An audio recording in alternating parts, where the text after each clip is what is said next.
Tiptop পরিষ্কার পরিচ্ছন্ন ঘরবাড়ি মানেই একটা গৃহিণীর অক্লান্ত পরিশ্রম। সকাল থেকে সন্ধ্যা পর্যন্ত তার এই সংসারটার পিছনে যে কতটা পরিশ্রম দিতে হয় সে শুধু একমাত্র গৃহিণীরাই জানে।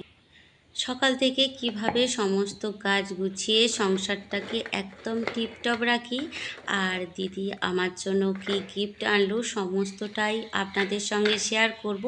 তার আগে এই যে এক কাপ চা করে ফেলেছি, এই চা খেয়ে দিনটা শুরু করব, কেননা চা আমার কাছে একটা এনার্জিও বলতে পারেন। নমস্কার বন্ধুরা, কেমন আছেন আপনারা? নিশ্চয়ই খুব ভালো আছেন। আমিও বেশ ভালো আছি। এক কাপ চায়ের সাথে আমার এই ছোট্ট চ্যানেলে জানাই আপনাদের সবাইকে স্বাগত। দেখেছেন, মা লক্ষ্মী কিন্তু আমাদের বাড়ি আসবো আসবো হয়ে গিয়েছে। যেহেতু কয়েকদিন ধরেই বৃষ্টি হচ্ছে, ধান কাটা বয়ে যাচ্ছে, মানে লেট হয়ে যাচ্ছে, ফলে ধানগুলো ঝরতে আরম্ভ করে দিয়েছে। আসলে প্রকৃতির ওপরে জানি কারোর হাত নেই, তবুও সময় মতো ফসল যদি না কেটে বাড়িতে আনা হয়, মানে আনতে পারা যায়, তখন ফসলের অনেকটাই ক্ষতি হয়। আর এটা যেহেতু সরু মিনিকিট ধান, তো এটা না খুব মানে অত শক্তপোক্ত হয় না। এই ধানটার ঝড় বৃষ্টি এইসব সহ্য করার ক্ষমতাটা অনেকটাই কম। তো যাই হোক, সকালবেলা বাসি কাজকর্ম সেরে এক কাপ চা খেয়ে ওপর ঘরে চলে এসেছিলাম। তার আগে অবশ্যই বাসি নাইটিটা চেঞ্জ করে নিয়েছিলাম, কিন্তু একটুখানি ওপর ঘরে এসে চুল টুল আঁচড়ে নিজে একটুখানি মুখটায় ক্রিম মেখে নিয়ে তারপরে শুরু করে দিলাম সংসারের বাকি কাজটুকু। আসলে যেহেতু সব জিনিসটা নিচে ঘরে থাকে না, তাই আমাকে সারা দিনের মধ্যে কতবার যে ওপর নিচে করতে হয় তার নেই ঠিক। আর তারপরে এই সকাল সকাল কাজগুলো করে নিলে মনটা একটা ভীষণ শান্তি হয়। তাই যত কষ্টই হোক না কেন, তাড়াতাড়ি করে এই কাজগুলো করে নেওয়ার চেষ্টা করি। তো মায়ের ঘরের বিছানাটা মোটামুটি তুলে নিয়েছি, আর আমার ঘরের অবস্থাটা দেখুন, মশারি এখনও রয়েছে বিছানাতেই। আর এই যে দিদিরা এসেছিল, কাঁথা কম্বল বালিশ বিছানার চাদর যেখানে যা ছিল সব বের করেছিলাম, কেননা নিচে বিছানা করতে হয়েছিল। ফলে এইগুলো যতক্ষণ না গুছিয়ে তুলতে পারছি ততক্ষণ মনটার মধ্যে একটা অশান্তি লেগেই রয়েছে যে ঘরটা আমার অগোছালো। বিছানার এক সাইডে ছিল, কিন্তু রাত্রিরে নামিয়ে দিয়েছিলাম। আর কালকে ওরা যাওয়ার পরে এতটাই ক্লান্ত হয়ে গিয়েছিলাম ছুটোছুটি কাজকর্মের মধ্য দিয়ে। তারপরে বিকেলবেলা এলো তো অঝোরে বৃষ্টি, তখন আর কিছু ভালো লাগছিল না, তো বিছানার এক সাইডেই সমস্ত কিছুখানি রেখে দিয়েছিলাম। তো আজকে গুছিয়ে তুলে নেব। ওই যে বললাম যে একটা সংসার গুছিয়ে পরিপাটি রাখতে যে কতটা পরিশ্রম লাগে, সত্যি একমাত্র গৃহিণীরাই জানে। কেননা এই জিনিসপত্র বের করে গুছিয়ে তুলতে বেশ অনেকটাই সকালবেলা খাটুনি হয়ে গিয়েছিল। প্রতিদিনই পরিশ্রম কিন্তু অক্লান্তই থাকে, তবুও যদি কেউ কোথাও থেকে আসে, সেটা একটুখানি আরও একটুখানি বেশি আর কি পরিশ্রমটা হয়ে যায়। তবে ঠিক আছে, নিজের পরিজন নিজের কাছের মানুষগুলো যখন কাছে আসে, তখন মনটা এতই আনন্দে ভরে ওঠে যে এই কাজকর্ম তখন আর তুচ্ছ বলে মনে হয়।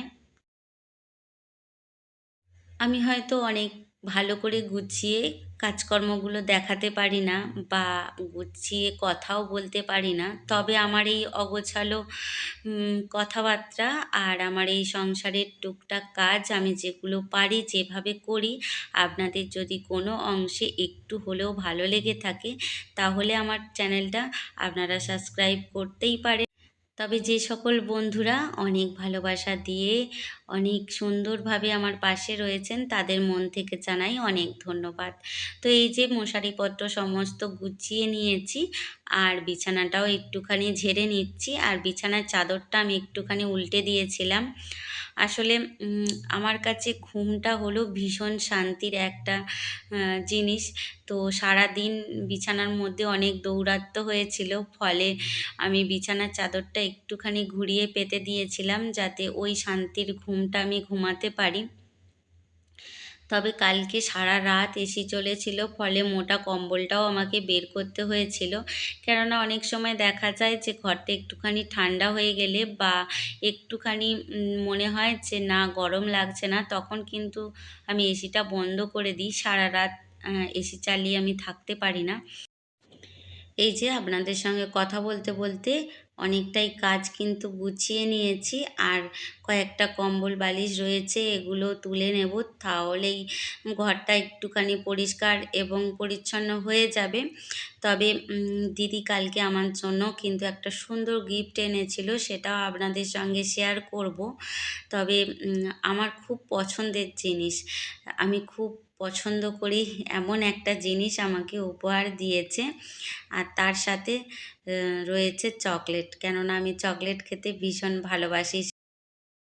চলুন তাহলে দিদি কি গিফট দিয়েছে আপনাদের সঙ্গে একটু শেয়ার করি। এই যে একটা ব্যাগ দিদি এনেছিল, আর আগের বারে এই রকম সেম কালারের ব্ল্যাক একটা ব্যাগ ও নতুন নিয়েছিল। তখন আমি বলেছিলাম যে তোর ব্যাগটা খুবই সুন্দর হয়েছে, আর এবারে আমার জন্য এনেছে। এটা হলো বেশ একটা সুন্দর কালার, বটল গ্রিন কালার, আর কালারটাও যেমনি সুন্দর, ব্যাগটা আমার খুব পছন্দ হয়েছে। আর আপনাদের কেমন লেগেছে অবশ্যই জানাবেন।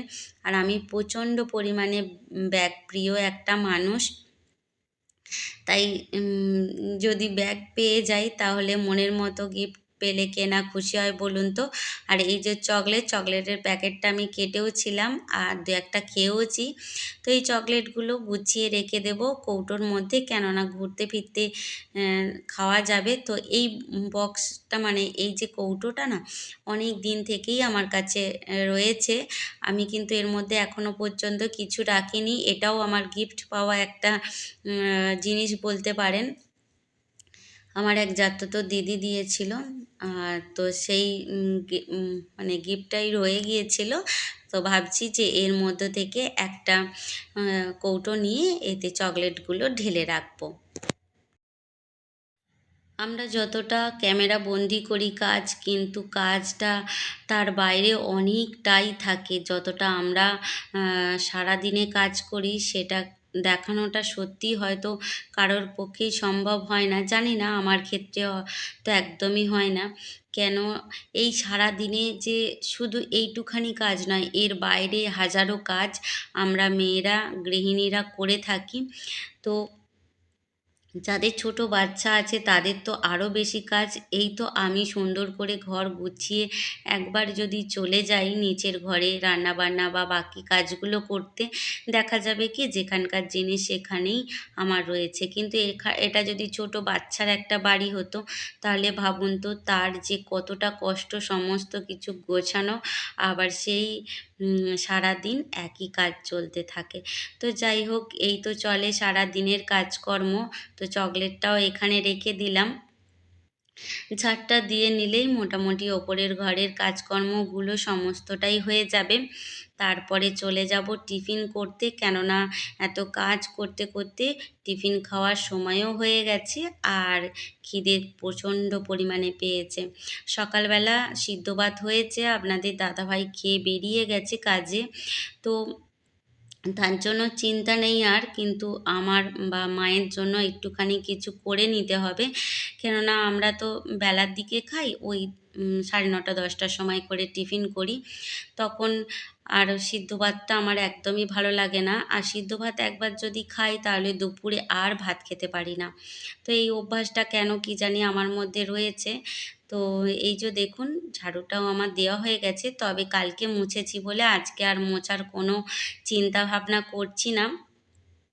আর গাছগুলোতে অল্প পরিমাণে জল দিয়ে নেব। বাইরের গাছগুলো যদিও বৃষ্টির জল পেয়ে যাচ্ছে, কিন্তু এই যে ঘরের মধ্যে যে সমস্ত গাছগুলো রেখেছি সেই গাছগুলোতে তো একটু জল দিতেই হবে, তাই অল্প অল্প জল দিই। আবার বেশি জল দিলেও নষ্ট হয়ে যাওয়ার একটা ভয় থাকে। তো যাই হোক, আপনাদের সঙ্গে বকবক করে অনেক কাজকর্ম করে চলে এসেছি টিফিন খেতে। তো এই যে টিফিনটা আমি রেডি করে নিয়েছি। কালকে চিকেন ছিল, তার সঙ্গে দুটো পরোটা করেছি, আর এই যে মিষ্টির সাথে এই হলেই মোটামুটি জলখাবারটা আমার হয়ে যাবে খাওয়া, আর মায়েরও হয়ে যাবে। আসলে রোজ দিন যে পরোটা এইসব করি তা কিন্তু নয়, আজকে একটুখানি চিকেন কষা বেশি ছিল, তো ইচ্ছা গেল যে দুটো পরোটা করি এই চিকেন কষার সাথে খাবো। তাহলে চলুন ভিডিওটা আজকে এই পর্যন্তই রাখছি, দেখা হবে আবার, ততক্ষণ খুব ভালো থাকবেন, নিজেদের খেয়াল রাখবেন।